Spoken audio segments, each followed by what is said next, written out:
Hi hello ಎಲ್ಲರಿಗೂ ನಮಸ್ತೆ. ನೀವು ನೋಡ್ತಾ ಇದ್ದೀರಾ info with Vicky YouTube channel. ಈ ವಿಡಿಯೋನ ಆಧಾರ್ ಕಾರ್ಡ್ ಇರುವಂಥವ್ರು ಪ್ರತಿಯೊಬ್ಬರು ಕೂಡ ಈ ವಿಡಿಯೋನ ನೋಡಿ. ಹಾಗೆ ನಿಮ್ಮ ಫ್ರೆಂಡ್ಸ್ ಫ್ಯಾಮಿಲೀಸಲ್ಲಿ ಯಾರ್ಯಾರು ಆಧಾರ್ ಕಾರ್ಡ್ ಹೊಂದಿದ್ದಾರೋ ಅವ್ರಿಗೆ ಪ್ರತಿಯೊಬ್ಬರಿಗೂ ಸಹ ಶೇರ್ ಮಾಡಿ. ಯಾಕಂದರೆ ಈ ವಿಡಿಯೋದಲ್ಲಿ ತುಂಬಾ ಯೂಸ್ಫುಲ್ ಆಗಿರುವಂಥ ಇನ್ಫಾರ್ಮೇಷನ್ ನಿಮಗೆ ಸಿಗ್ತಾ ಇದೆ ಆಧಾರ್ ಕಾರ್ಡ್ ರಿಲೇಟೆಡ್. ಅದು ಏನಪ್ಪ ಅಂತ ಹೇಳಿದ್ರೆ ರಾತ್ರಿ ನಿಮಗೆ ಆಧಾರ್ ಕಾರ್ಡ್ ಏನಾದ್ರು ನೀವು ಹೊಂದಿದ್ರೆ ಅಂತ ಹೇಳಿದ್ರೆ ಹೊಸ ನಿಯಮನ ಜಾರಿಗೊಳಿಸಿದ್ದಾರೆ. ನಿಮ್ಮ ಹತ್ರ ಆಧಾರ್ ಕಾರ್ಡ್ ಇತ್ತು ಅಂತ ಹೇಳಿದ್ರೆ ಈ ನಿಯಮವನ್ನು ನೀವು ತಿಳ್ಕೊಳ್ಳೇಬೇಕಾಗತ್ತೆ. ಇಲ್ಲ ಅಂತ ಹೇಳಿದ್ರೆ ನೀವು ಯಾವ ರೀತಿಯ ಗೌರ್ಮೆಂಟ್ ಸರ್ವಿಸಸ್ನ ಪಡ್ಕೊಳ್ಳೋಕ್ಕಾಗಲ್ಲ. ಹಾಗಾಗಿ ಮರಿದೇನೆ ವೀಡಿಯೋನ ಶೇರ್ ಮಾಡಿಬಿಡಿ ಅಂತ ಹೇಳ್ತಾ, ನಿಮಗೆ ಎಲ್ಲ ರೀತಿ ಇನ್ಫಾರ್ಮೇಷನ್ ಗೊತ್ತಾಗಬೇಕು ಅಂತಂದರೆ ವೀಡಿಯೋನ ಫುಲ್ಲು ನೋಡಿ, ಮಧ್ಯೆ ಸ್ಕಿಪ್ ಮಾಡಬೇಡಿ. ಹಾಗೆ ಯಾರು ಇನ್ನು ಚಾನಲ್ಗೆ ಸಬ್ಸ್ಕ್ರೈಬ್ ಆಗಿಲ್ವೋ ಹಾಗೆ ಸಬ್ಸ್ಕ್ರೈಬನ್ನು ಮಾಡ್ಕೊಬಿಡಿ. ಎಲ್ಲ ರೀತಿಯ ಗೌರ್ಮೆಂಟ್ ಅಪ್ಡೇಟ್ಸ್ಗಳು ಫಾಸ್ಟಾಗಿ ಬರ್ತಾ ಇರುತ್ತೆ. ಈಗ ನಿಮಗೆ ಡೈರೆಕ್ಟ್ ಇನ್ಫಾರ್ಮೇಷನ್ನ ತಿಳಿಸ್ಕೊಡ್ತೇನೆ ನೋಡಿ. ಮೊದಲೆಲ್ಲ ಹೇಳ್ತಿದ್ರು 1 ವರ್ಷದಿಂದ ಆಧಾರ್ ಕಾರ್ಡ್ ಡಾಕ್ಯುಮೆಂಟನ್ನು ಅಪ್ಡೇಟ್ ಮಾಡಿ ಅಂತ ತಿಳಿಸ್ತಾಯಿದ್ರು. ಆದರೆ ಈಗ ಬಂದಿರುವಂಥದ್ದು ಹೊಸ ನಿಯಮ.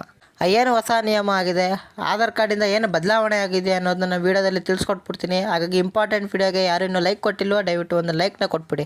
ಯಾಕಂದರೆ ನೀವು ಕೊಡೋ ಲೈಕಿಂದ ಇದೇ ರೀತಿಯಾಗಿ ಕಂಟಿನ್ಯೂಸ್ ಗೌರ್ಮೆಂಟ್ ಅಪ್ಡೇಟ್ಸ್ಗಳನ್ನ ಫಾಸ್ಟಾಗಿ ಪಡ್ಕೋತೀರಾ. ಆಯಿತಾ ಲೈಕು? ಬನ್ನಿ ಈ ವಿಡಿಯೋನ ಶುರು ಮಾಡೋಣ.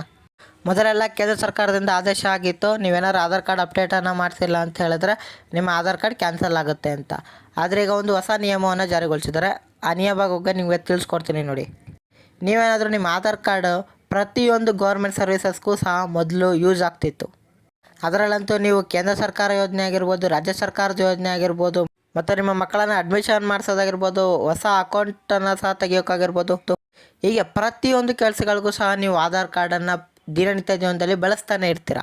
ಆದರೆ ಕೇಂದ್ರ ಸರ್ಕಾರ ಏನು ಮಾಡಿದೆ ಅಂತ ಹೇಳಿದ್ರೆ, ಆಧಾರ್ ಕಾರ್ಡ್ ಯಾರ್ಯಾರು ಯೂಸ್ ಮಾಡ್ತಾಯಿದ್ದೀರೋ ಅವ್ರಿಗೆ ಒಂದು ಹೊಸ ಬದಲಾವಣೆನ ತಂದಿದೆ. ಆದರೆ ಆ ಬದಲಾವಣೆಯಿಂದ ನಿಮ್ಮ ಈ ಕೆಲಸಗಳಿಗೆ ಆಧಾರ್ ಕಾರ್ಡ್ನ ಅಗತ್ಯವಿರೋದಿಲ್ಲ ಎಂದು ಕೇಂದ್ರ ಸರ್ಕಾರವು ತಿಳಿಸಿದೆ. ಯಾಕಂತಂದರೆ ನೀವು ಪ್ರತಿನಿತ್ಯನೂ ಸಹ ಆಧಾರ್ ಕಾರ್ಡನ್ನು ಬಳಸ್ತಾನೆ ಇದ್ದೀರ. ಆದರೆ ಈ ಬದಲಾವಣೆಯಿಂದ ನೀವು ಈ 2 ಡಾಕ್ಯುಮೆಂಟ್ಗಳಿಗೆ ನೀವು ಪ್ರೂಫ್ ಆಗಿ ಆಧಾರ್ ಕಾರ್ಡನ್ನು ಇನ್ಮೇಲಿಂದ ಕೊಡೋಕ್ಕಾಗೋದಿಲ್ಲ. ಅದರ ಬದಲಿಗೆ ನೀವು ಬೇರೆ ಡಾಕ್ಯುಮೆಂಟ್ಸನ್ನು ಕೊಡಬೇಕು ಅಂತ ಕೇಂದ್ರ ಸರ್ಕಾರ ಆದೇಶದಲ್ಲಿ ತಿಳಿಸಿದೆ.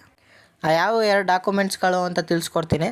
ಮತ್ತು ನೀವೇನಾದರೂ ಡಾಕ್ಯುಮೆಂಟ್ ಅಪ್ಡೇಟನ್ನು ಮಾಡಿಲ್ಲ ಅಂತ ಹೇಳಿದ್ರೆ ಸೆಪ್ಟೆಂಬರ್ 14ವರೆಗೂ ಸಹ ಟೈಮ್ ಇರುತ್ತೆ. ನೀವು ಅಷ್ಟರಲ್ಲಿ ಹೋಗಿ ಆಧಾರ್ ಅಪ್ಡೇಟನ್ನು ಮಾಡಿಕೊಂಡು ಯಾರ್ಯಾರು ಆಧಾರ್ ಕಾರ್ಡ್ಗೆ 10 ವರ್ಷ ಮೇಲ್ಪಟ್ಟಾಗಿದೆ ಅವರು ಈ ಅಪ್ಡೇಟನ್ನು ಮಾಡ್ಕೊಳ್ಳಿ. ಈಗ ನಿಮಗೆ ಇನ್ಫಾರ್ಮೇಷನ್ ತಿಳಿಸ್ಕೊಡ್ತಾ ಇದ್ದೀನಿ ನೋಡಿ.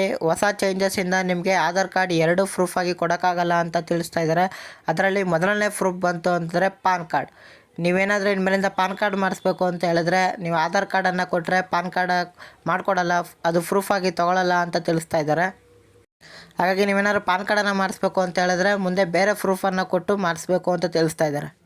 ಮತ್ತು 2ನೇ ಪ್ರೂಫ್ ಯಾವುದಪ್ಪ ಅಂತ ಹೇಳಿದ್ರೆ ಅದು ನೀವೇನಾದರೂ ITR ಏನಾದ್ರು ನೀವು ಫೈಲ್ ಮಾಡಬೇಕು ಅಂತ ಹೇಳಿದ್ರೆ ಇನ್ಮೇಲಿಂದ ಆಧಾರ್ ಕಾರ್ಡನ್ನು ಆಪ್ಷನ್ ಇರೋದಿಲ್ಲ. ಮುಂಚೆ ಎಲ್ಲ ನೀವೇನಾದರೂ ITRನ ಫೈಲ್ ಮಾಡಬೇಕು ಅಂತ ಹೇಳಿದ್ರೆ ಆಧಾರ್ ಕಾರ್ಡ್ ಆಪ್ಷನ್ ಇರ್ತಿತ್ತು, ಆರಾಮಾಗಿ ನೀವು ITRನ್ನು ಫಿಲ್ ಮಾಡ್ತಿದ್ರಿ. ಆದರೆ ಇನ್ಮೇಲಿಂದ ITRನ್ನು ಫಿಲ್ ಮಾಡಬೇಕು ಅಂತಾರೆ ನೀವು ಬೇರೆ ಡಾಕ್ಯುಮೆಂಟ್ಸನ್ನು ಕೊಡೋ ನೆಸೆಸಿಟಿ ಇರುತ್ತೆ. ಹಾಗಾಗಿ ಈ 2 ಕೆಲಸಗಳಿಗೆ ನೀವು ಆಧಾರ್ ಕಾರ್ಡನ್ನು ಯೂಸ್ ಮಾಡೋಕ್ಕಾಗಲ್ಲ ಅಂತ ತಿಳಿಸ್ತಾ ಇದ್ದಾರೆ. ನಿಮಗೆ ಇನ್ಫಾರ್ಮೇಷನ್ ಗೊತ್ತಾಗಿದೆ ಅಂದರೆ ಮರಿದೇನೆ ವಿಡಿಯೋಗೆ ಒಂದು ಲೈಕ್ನ ಕೊಟ್ಬಿಡಿ. ಹಾಗೆ ನೀವು ಇನ್ಫಾರ್ಮೇಷನ್ ತಿಳ್ಕೊಂಡ್ರಿ, ಆಗ ನೀವು ತಿಳ್ಕೊಳ್ಳೋ ಜೊತೆಗೆ ನಿಮ್ಮ ಫ್ರೆಂಡ್ಸ್ ಫ್ಯಾಮಿಲೀಸಲ್ಲೂ ಈ ಥರ ಇನ್ಫಾರ್ಮೇಷನ್ ತಿಳ್ಕೊಬೇಕಲ್ವಾ. ಹಾಗೆ ಮರಿದೇ ವಿಡಿಯೋನ ಶೇರ್ ಮಾಡಿ, ಅವ್ರಿಗೂ ಸಹ ತುಂಬಾ ಯೂಸ್ಫುಲ್ ಆಗುತ್ತೆ. ಮತ್ತು ನಿಮಗೆ ಏನೇ ಡೌಟ್ ಇದ್ದರೂ ಡೈರೆಕ್ಟ್ ಕಮೆಂಟ್ ಬಾಕ್ಸಲ್ಲಿ ಕಮೆಂಟ್ ಮಾಡಿ. ಹಾಗೂ ಇದೇ ರೀತಿ ಕಂಟೆಂಟ್ಗಳಿಗೆ ನನ್ನ ಚಾನಲ್ನ ಸಬ್ಸ್ಕ್ರೈಬ್ ಆಗೋದನ್ನ ಮರಿಬೇಡಿ. ಸಿಗೋಣ ಮುಂದಿನ ಇನ್ಫಾರ್ಮೇಟಿವ್ ವಿಡಿಯೋದಲ್ಲಿ. ಬಾಯ್ ಬಾಯ್.